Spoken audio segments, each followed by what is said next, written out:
On చేశారా train ఇంజిన్ని?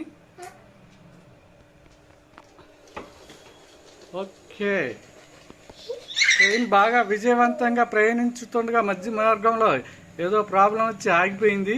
దాన్ని మళ్ళీ ఈ ట్రాక్ మ్యాన్ బాగా చేస్తున్నాడు. ఏమైందో తెలియదు, ట్రైన్కి అక్కడ ఆగింది, అంతరాయం ఏర్పడింది, సిగ్నల్ రెడ్ సిగ్నల్ వచ్చింది. కానీ మళ్ళీ బాగా చేశారు. మళ్ళీ కాసేపటి దూరం వచ్చి మళ్ళీ ఆగింది. అది ఎందుకని ఆగుతుందో తెలియక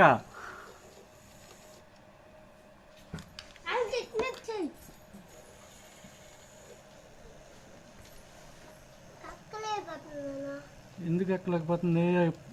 ఎత్తు ఎక్కువైపోవడం వల్ల ఎక్కలేకపోతుంది.